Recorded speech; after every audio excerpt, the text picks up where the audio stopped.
there has to be some way of imagining democratic equality that doesn't sidestep historically derived differences.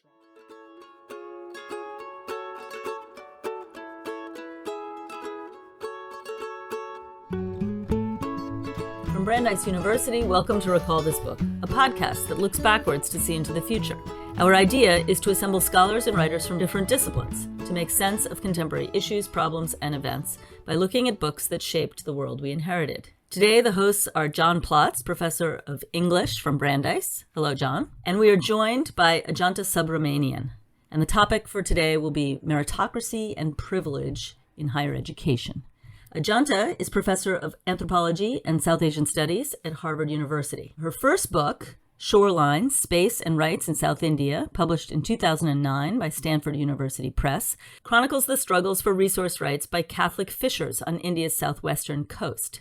Her new book is called The Caste of Merit, Engineering Education in India, and it was published in 2019 by Harvard University Press. In it, she studies students and alumni of the Indian Institutes of Technology, focusing on questions of meritocracy and democracy in India in order to understand the production of merit as a form of caste property and its implications for democratic transformation. So, Ajantha, could you start and tell us a little bit about the project, what inspired you to do it, and maybe a little bit what the fieldwork was like? Sure. I want to say that this project has been in the making for most of my life because I've been surrounded by engineers for most of my life, many of whom members of my own family, and have been told repeatedly, especially by opinionated uncles, that my choice of anthropology was a frivolous one.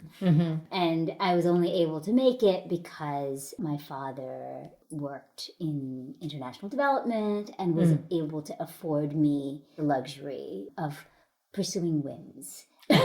Right? So I was always not a real study. And not a real study. Yeah. So, so sort of implied in that was both that the social sciences weren't real, right? That they were sort of flimsy. This is very familiar to me. They were flimsy forms of knowledge, but also that I didn't have to think about my bread and butter, right? That because my father had left India and was a dollar earner, that I, didn't have to think in terms of social mobility, right? So, I think that this irritation at being sort of dismissed so easily was always sort of with me. So would you say this book is retaliation? Perhaps. But I also think it was just being exposed to an incredibly shrill politics around merit in India, and especially the kind of backlash against expanding affirmative action within the technical sciences. So that's something else that I was privy to for decades. And then coming to Harvard, where, the language of merit is all around you. And, there are sort of assumptions about individual talent and desert that totally sort of sidestep the question of structural inequality and inherited advantages and disadvantages. So I think the combination of all of these things sort of led me to the book. I suppose the kind of biggest argument of the book is that claims to merit are expressions of upper casteness, right? I mean, that meritocracy as a politics is an identitarian politics, right? And merit gets marked how in this, like in your case study? This is through IIT. Is that the? Yeah. So the site where I did the study was a set of institutions called the Indian Institutes of Technology, which are sort of the cream of undergraduate education in India, and especially undergraduate technical education. They're impossible to get into. There's an annual exam every year where up to 1 million people take the exam, and under 3% get in. So it's like an incredibly competitive ordeal. And aren't there like billboards and things posting the winners exactly. and stuff? I mean, these institutions are a household word. They're a kind of proven means to professional advancement and social mobility. So, and they're also seen as these kind of havens of meritocracy, right? Within a national education system, which is kind of mediocre, which fails its students, et cetera, et cetera. So these institutions are seen as holding out the kind of the promise of true merit, right? And they're public institutions. They're right? public institutions. Which is a big difference with some of the institutions regarded as elite in the United States. Absolutely, yeah. They're public institutions, but highly, highly selective public institutions, right? So, and are they understood as democratizing? Like, is there a rhetoric that goes back to the founding of the state, or not that far, that sees them as part of a democratizing project? Or so I think in general, technical education is seen as democratizing, right? So, from the early 20th century on, and especially after independence, you had massive state investment in technical training, as a kind of corollary in the education field of this broader commitment to technologically driven modernization, right? So, I mean, there was an explosion of institutions post-independence, but interestingly, this one set of institutions, the IITs, were always set apart from this kind of larger impetus to democratize access to higher education, right? So they were seen as exceptional, right? They were set apart as institutions of excellence, and this is actually what they were called, institutions of excellence, of national excellence. And there's this amazing quote from Nehru in the sort of early days when, the pros and cons of creating this new hyper exclusive tier of public institutions was being debated in the parliament, and he said, this is a paraphrase, but something along the lines of, democracy is a good thing, but unfortunately it can lead to mediocrity, right? So, and that there are certain spaces which should be set apart from the equity mandate, right? Should be set apart as spaces of excellence, right? So these were always seen as exceptional, right? So public but exceptional, right? Public but exclusive. No, it makes me wish I knew the French example better, because I feel like in France they have the kind of plucked universities. I mean, that there's a large state access, like you said, I mean, funded by the state, but that there are this sites of selection as well. Right. But I mean, I'm sure in America we can think of 100 ways that the parallel plays out too. I mean, think about the earlier tradition of the Ivy Leagues, and then something like MIT, which is a technology institute, but on the other hand, it also somehow exists in that same and world. also those so-called public Ivies, right? Right, exactly. Yeah, and even within the big public university systems, there's always like the flagship institution, right? Which is seen as more excellent than the rest. Right? Yeah. And just to complete the sort of description of your argument, most of the people who end up in the IITs are Brahmin. Not Brahmin, but upper caste. Okay. Which is a kind of broader category. Right. So one of the ways that this set of institutions was kind of set apart from the larger sort of project of equalizing access to education was they were exempted from caste-based affirmative action.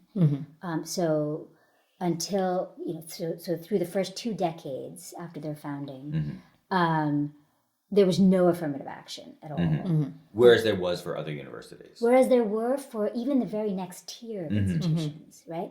And I mean, the thing I should say is that unlike the next tier of institutions, many of which were regionally administered, so they were administered at the regional level. This set of institutions was centrally administered, so they came under the purview of the federal government and not the regional state governments. And so the regional quotas for lower caste that existed did not apply to this set of institutions, right? And so they were set apart from affirmative action, and so it had the obvious result of making the student body overwhelmingly both upper caste and also upper middle class, although there were some exceptions. But this, in the 1970s, the central government did introduce one set of quotas for the lowest tier of social groups. So the scheduled castes, who are now called the Dalits, and the scheduled tribes.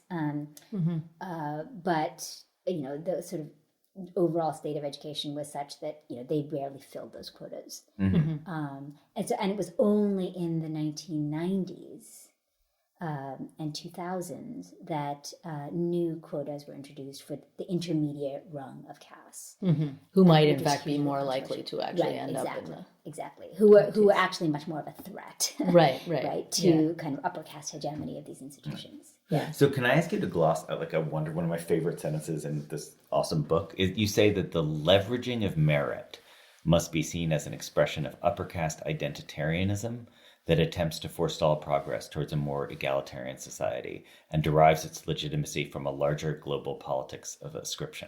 And I kind of want to come back to larger global politics because I think that is a really interesting place to think about the U.S. situation. But can you just talk about the leveraging of merit, which I feel like that's a crucial idea for you, and I'd love to hear you say more about that. Yeah. So I mean, this must be familiar to people who are not familiar with India. That merit becomes this way of claiming one's successes, be they educational or professional, as the product of hard work, right? Of hard work, of talent, individual ability, certain kinds of sort of innate qualities, right?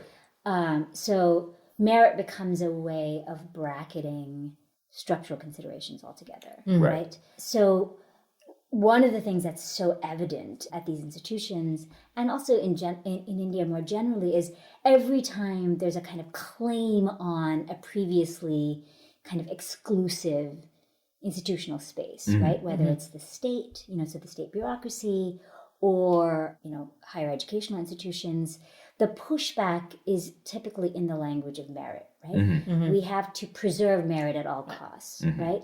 That to allow access to new groups, to allow them entry on different grounds, right, would be to undercut an incredibly important democratic principle, right? And the democratic principle is the principle of meritocracy. So that makes total sense to me, but can you say more about the leveraging of merit must be seen as an expression of upper caste identitarianism? Yeah. Because I think naively, I think of identitarianism as deliberately embraced ascriptive identity. As explicit. Yeah, as explicit. Whereas what you're describing sounds to me like it's a kind of proxy, misrecognition or a proxy. So, I mean, I should say that I don't know what the response to this book is going to be, but I expect that the thing that my interlocutors will hate the most is being called caste subjects, right? I don't think that they'll care at all about the leveraging part. Yeah. Right. Because, they believe that the world is one of competition, right?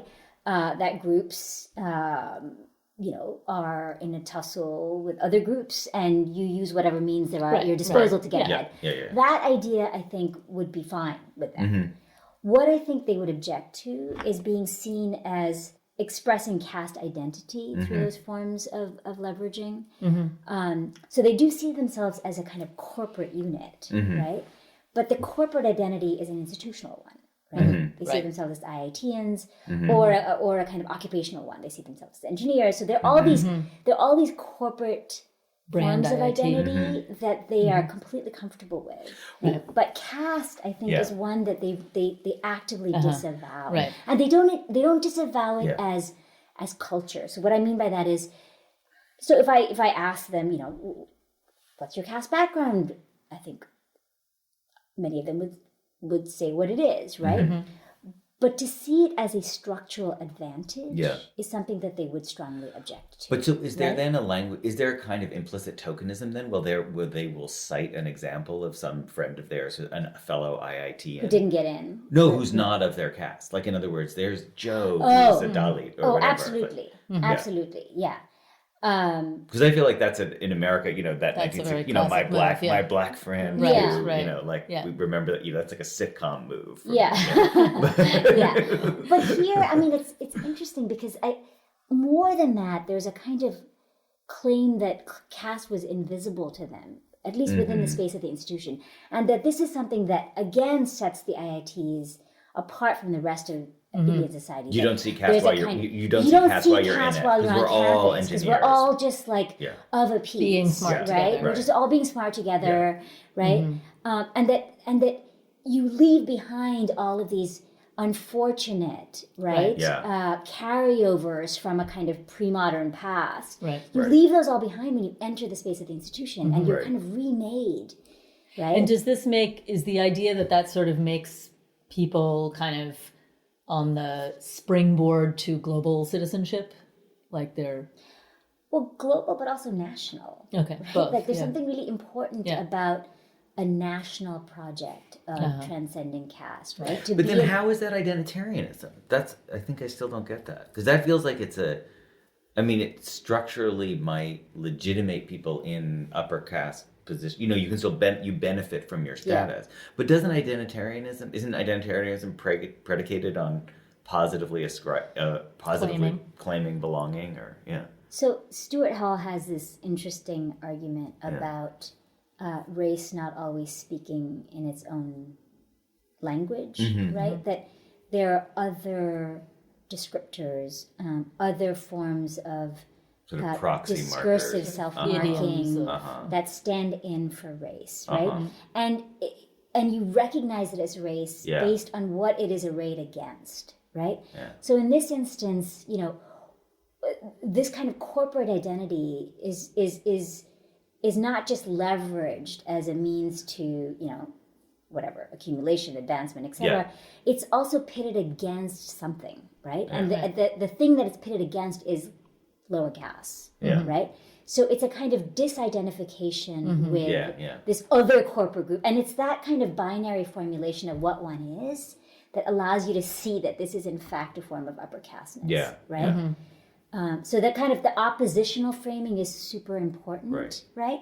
And that's what kind of calls the lie to this as non-identitarian, right? Like they use a universalistic language, to describe themselves, but it's also one that's antithetical to certain other groupings, right? And that's kind of where so it's in the positioning. It's in the positioning vis-a-vis other groups. Who, of course, they charge with being identitarian, right? Right? So, and it's a similar thing with... which is why you think they'll react strongly against this. Yes. Because you think they will say, oh, no, that's what my opponents are doing. But this is not what we're doing. That's not what I'm doing. In fact, we're against caste. Right? And we're against a politics of caste. Right. So one of the things that's very exciting about the argument is the way that it mobilizes other kinds of languages about other kinds of categories, maybe especially whiteness. You talk about upper casteness, which I think is your term, right? It's my awkward neologism. Right, but that I think it works, right? It's in order to invoke whiteness, right? Exactly. That the process is, and you talk about it as property and as a possessive accumulation, so you're sort of drawing on these other conversations about whiteness.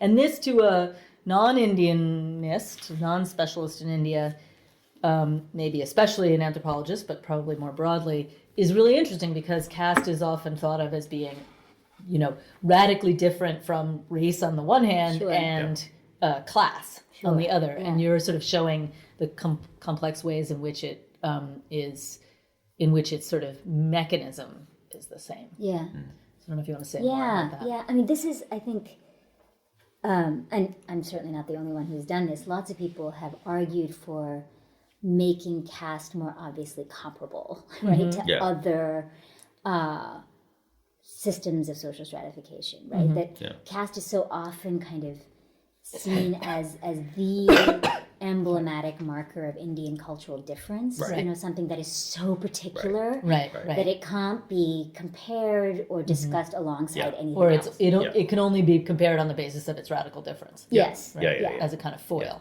I mean, I teach a course called Race and Caste, and it's very interesting. All of the kind of non-Indian, non-South Asian students in the class were initially very nervous about the caste literature that we were covering, because they assumed that it would never be familiar to them. Right. And the structure of the course was such that they were forced to think them together, right? So every module was on a certain topic, like the plantation, where you see how the plantation as a technology has produced both caste and race, and then the census has produced both caste and race, and so oh, nice.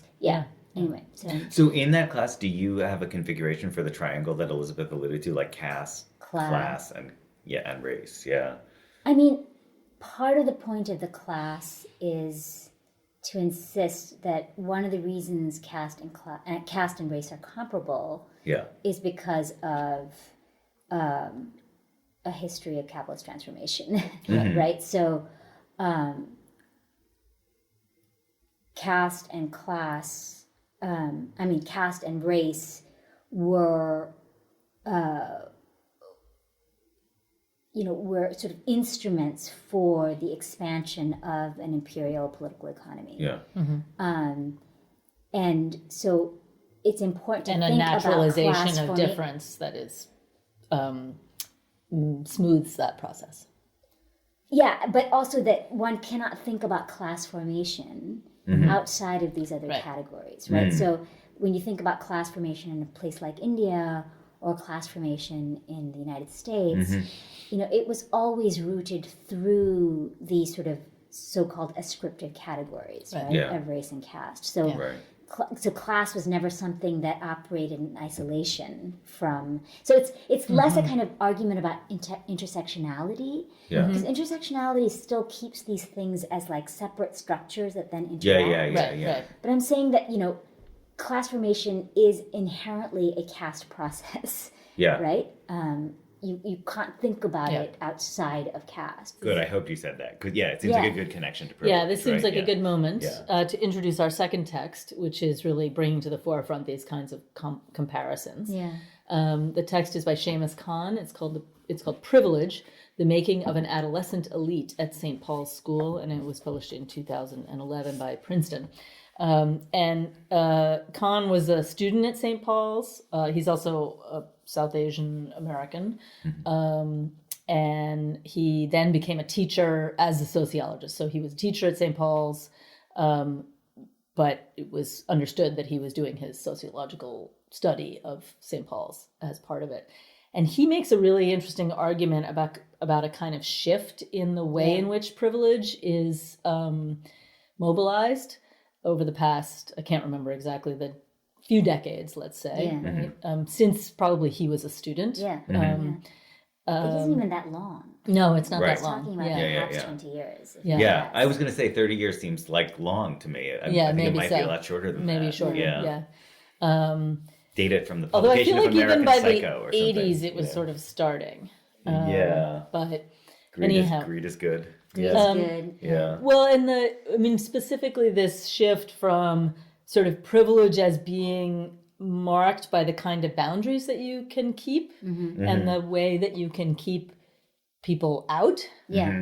From a much more kind of, in some ways, immediately seemingly appealing mode of privilege, but also maybe more insidious because of that, which is sort of privilege as this ease of being able to go anywhere, right? Like now you don't have to buy stuff from Brooks Brothers, you can buy stuff from Target, but it's your ability to buy stuff from Target and Brooks Brothers that kind of marks you as privileged. Yeah. Can I just quote his 3 lessons of privilege, because they seem so great. Yeah, they're great, and yet they're so paradoxical. But okay, so the 3 lessons are: 1, hierarchies are natural and can be used to one's advantage. 2, experiences matter more than innate or inherited qualities, which is so worth unpacking. And 3, the way to signal your elite status to others is through ease and openness in all social contexts. Inequality is ever present, but elites now view it as fair.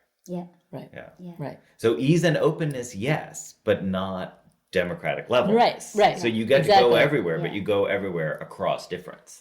And and there's a differential distribution of the ability to go everywhere. Absolutely. I mean, he talks about seeing hierarchies as ladders you can climb. Right. Yeah. And this idea that that everyone has opportunity, right, stands in for a true commitment to equality, right? Right. So opportunity takes the place of equality. Right.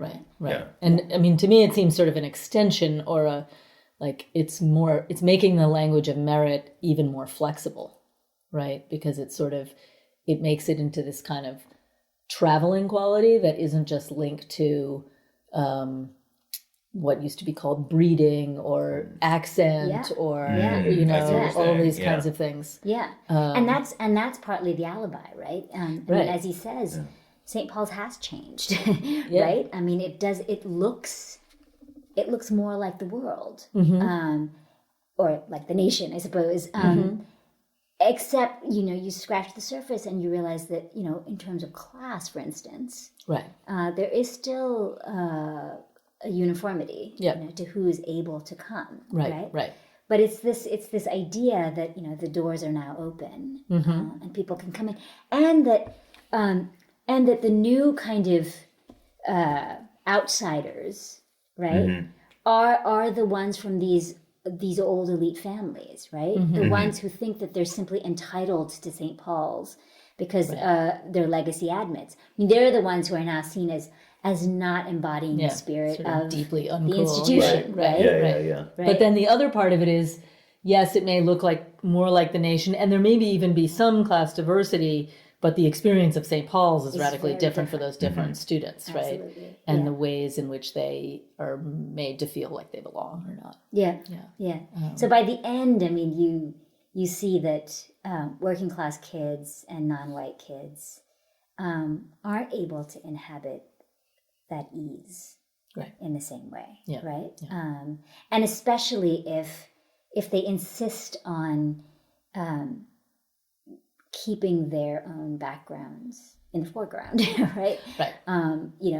They're seen as somehow sort of intransigent, right? Right. There's an interesting anthropological article about diversity as a resource on college campuses. Yeah. And it's sort of connected to this, right? It's like the working class and students of color who are there are sort of there partly to be mobilized, not necessarily to mobilize themselves, right? So if they don't kind of play that role effectively, then there are costs. Yeah, so this one Black girl that he writes about is somewhat friendless because, she's so aware of, all the people from her neighborhood who aren't at St. Paul's, right? Even as her presence is being celebrated, she's so acutely aware of how exclusionary the space actually is, right? And no one wants to be reminded of that. Well, I think that wasn't supposed to be her job by coming there, right? Supposed to be her job. I think I plugged this book before, but that Anthony Jack book about the privileged poor, I think it's fascinating about that. Just like kind of giving that as a sort of more granularity to that way that you can arrive and then serve the purpose of being the kind of diversity for others' benefits. Exactly. No, I feel like the insight about access is not the same as equality is the crucial one there.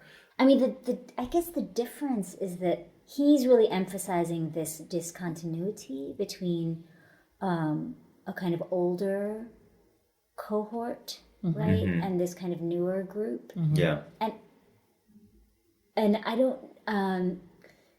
I was thinking about whether that applied to the IITs, and I think it does and it doesn't, Well, here's where I think the public character of the institution and it's sort of part of being sort of created as part of a national project makes a difference, right? Because that was not what St. Paul's was invented for. No. But also that the majority... It was always supposed to educate the sons of the elite, right? Right. That was what it was for. Right. But here the majority of the IITians are actually... and this is part of their claim to merit, is that they're not from the industrial elite or the business elite or even necessarily the landed elite. These are the children of civil servants, right? These are people who really kind of entered the professional class through the state, right? I mean, they are beneficiaries of state developmentalism, right? Whether in the colonial or post-colonial period.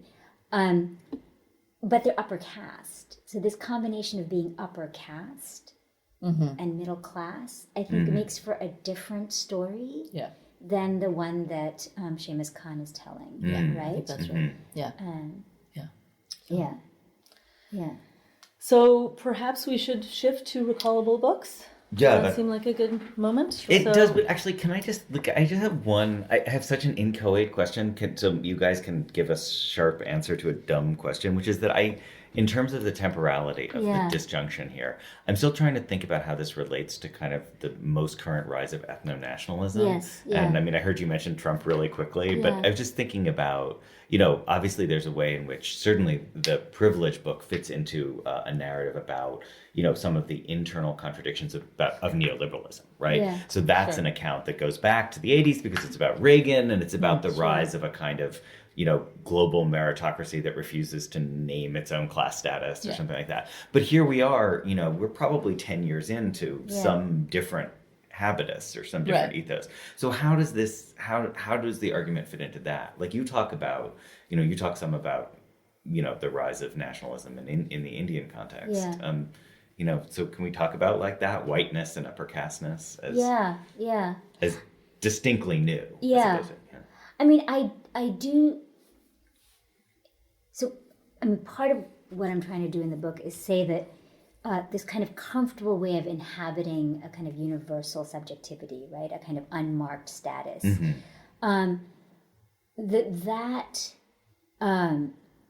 That is increasingly the ability to do that is increasingly challenged by oppositional movements, right? Whether they are low caste movements in India or minority rights movements, et cetera, in the U.S., right? So there's a way that, you know, the kind of the universal subject is exposed as actually being marked, right? And being marked by caste or race or, and so what happens when that challenge is posed, right? And I think what happens is that suddenly a kind of commitment to liberal universalism phrase, right? And there's a kind of there's a retreat, right, into a much more kind of defensive posture, right, and a much more explicit claim to identity. Right. So, but that does not seem to be what's happening in Kahn's book. They seem to be doubling down on the liberal individualism. How long, if he wrote it, I mean, it was published in 2011, so let's say the work was 2008, if he wrote it now, I would be curious. different. I would be curious whether there would be a difference now, right? So I do think that there's been this kind of like a return to a much more kind of explicit claim to racial or caste superiority. But it's not the old racial or caste superiority because it's still kind of blended with notions of meritocracy. Right? So... and you see that return as a cultural outgrowth of responses to minoritarian movements. So it's explicitly sort of provoked by this egalitarian possibility. Absolutely. Yeah. I mean, I think it's a kind of the more they're pushed to share the pie and not just be benevolent patrons. Right. And the more there's a kind of not be the ones who set the terms of how the pie is shared. The more there's this kind of return, and then which begs the question of, where is this all heading, right? If that's the response, you know, is there any possibility for a kind of a shared politics, right? Which is actually about egalitarianism, right? And not just the recognition of multiple differences or whatever it is. And I do. I don't know. I mean, I do think that there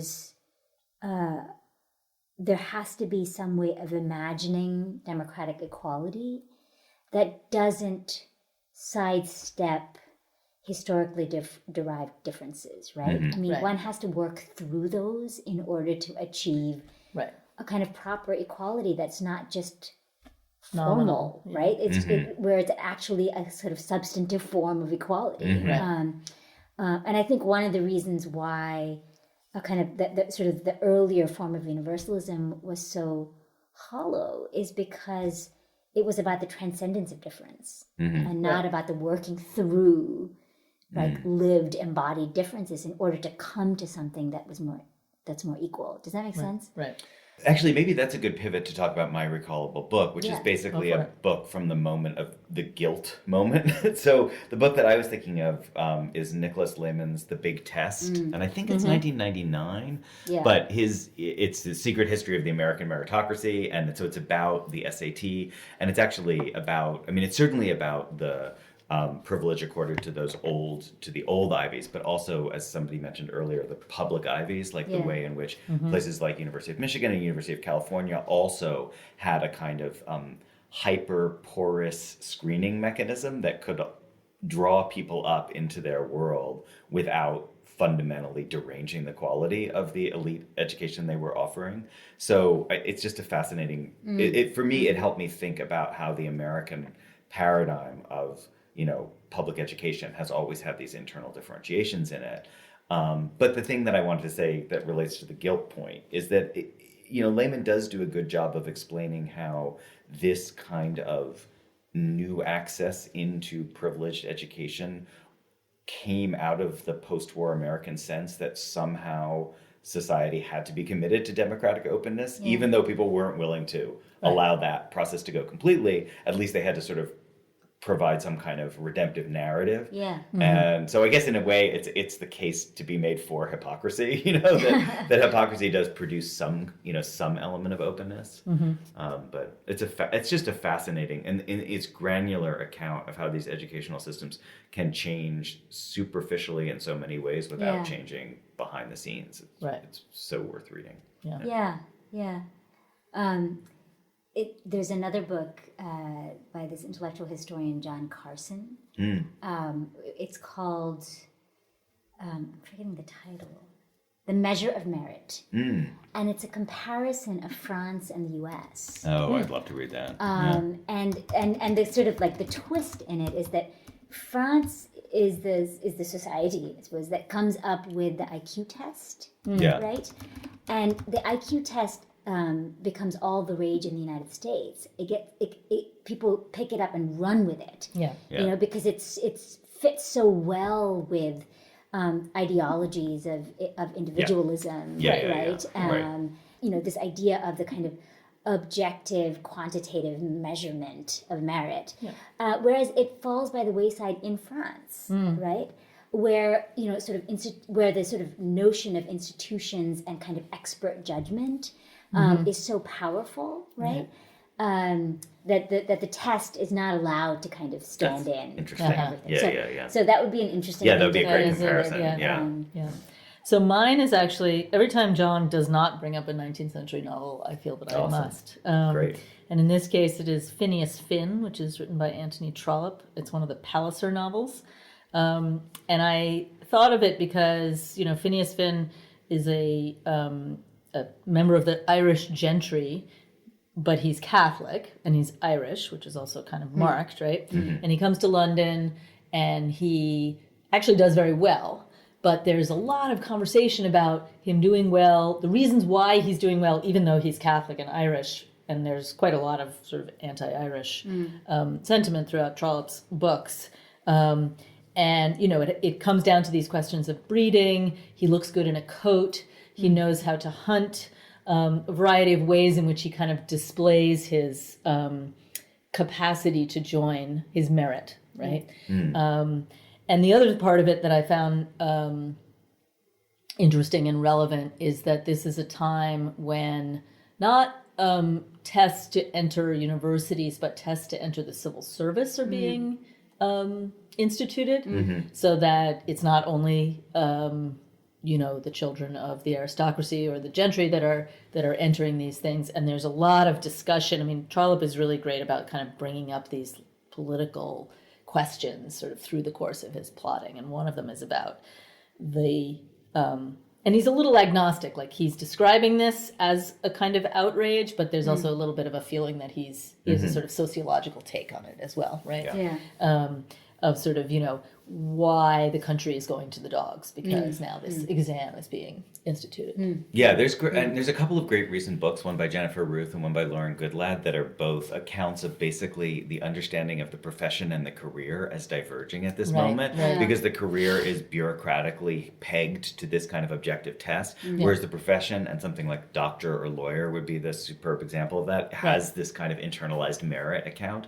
Like the doctor is doing things on their own, they're somehow, you know, away, apart from that kind of quantitative and then the analysis. other part of it is it's the quality versus the quantity, who is explicitly understood to not know what the hell he's doing, and to not have any merit, and yet the idea that, you know, and they're sort of elected through these you know, what are called rotten boroughs, where it's like basically the squire's decision who's going to be elected to Parliament, and then they go and they sit there and they don't say anything for years on end. But this that's is quality. still Maybe that's a scription, come to think of it. That's actually a scription. That's really helpful. Okay. And it actually, I think it connects I'll to have to reread Middlemarch with a scription in mind. To that sort of earlier phase in the St. Paul's book, where it's kind of like, it's kind of understood that these people are fuck-ups, and they, you know, don't ever go to class. They have a gentleman's C, right? And they, you know, spend all their time getting drunk. And yet that's sort of and yet it has no bearing in on some whether weird way. Yes. Right. That's the thing that we are supposed to be preserving from the, you know, hordes that are trying to come over the wall. Right? So, you know, that's there's so many campus novels that have that quality. I was actually thinking about Donna Tartt's Secret History, which, you know, is like my favorite campus novel. That is a great book. That the thing you think you're there for is not the thing you're actually there for. That it's oblique to the you know, the putative certified reason for coming. And then there's that underneath reason, which and the knowing of that secret is part of your belonging, right? Yeah, and that's more than nonchalance. That's something other than nonchalance. And if you actually mistake one for the other, I mean, that's the worst kind of naivete. Yes. That's when you really know you don't. When you think what you're there for is the grade. Exactly. Yeah. So mine it's a memoir by a woman named Sujata Gidla, who's actually trained. She's a Dalit, and she's from a Christian Dalit family in South India. And she was trained as an engineer. She went to one of these regional engineering colleges, not the kind of top tier, but the next tier. And also was a kind of research scholar at IIT Madras for a time. And now works, migrated to the US, and now works as a conductor in the New York City subway. Oh, wow. Wow. And it's one of these stories which is the story of modern India. So the subtitle is An Untouchable Family and the Making of Modern India. And the title is Ants Among Elephants. Wow, that sounds great. And it's this remarkable story. And sort of the two, one could think of it as, you know, the story of the post-independence period from the vantage point of a Dalit family's experience. And a kind of a multi-generational account of a Dalit family's experience.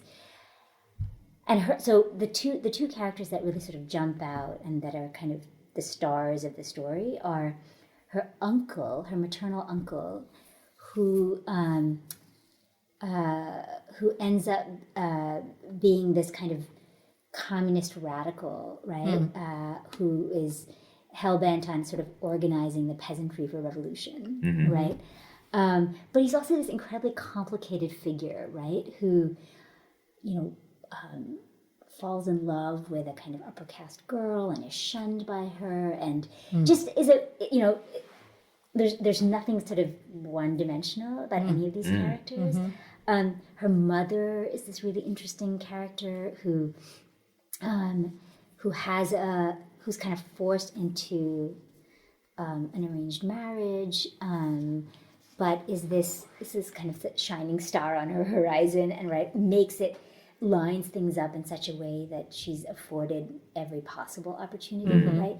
And it's this, but she has this like really amazing way of talking about how caste, and especially to be a Dalit, was inescapable, right? That, you know, you couldn't but be a Dalit in India. So the sort of aspiration to unmarking wasn't even thinkable, right? It was not thinkable. But she also says that, it was only when she came to the United States that she thought of her story as a story, right? So I mean, just to give you a taste of it, she says, my stories, my family's stories were not stories in India. They were just life. When I left and made new friends in a new country, only then did the things that happened to my family, the things we had done, become stories. Stories worth telling, stories worth kind of like writing Chris's down. book, right? Yeah. Yes. Yeah. And then each of these is a paragraph. Okay, then the next one is, I was born in South India in a town called Kazipet in the state of Andhra Pradesh. Next paragraph. I was born into a lower middle class family. My parents were college lecturers. I was born an untouchable. Right?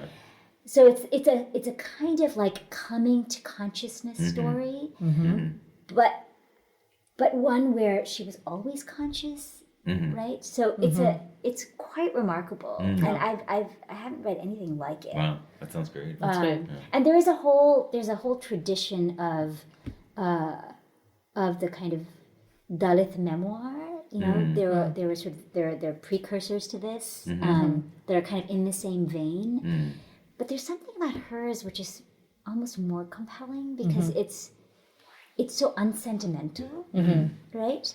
And it's transnational, right? Which gives it a kind of unique twist. Yeah. Anyway, so that's my recommendation. That's great. Thank you. Yeah. Okay, with that, we will say goodbye to Ajantha for the moment, and thank you very much for this conversation.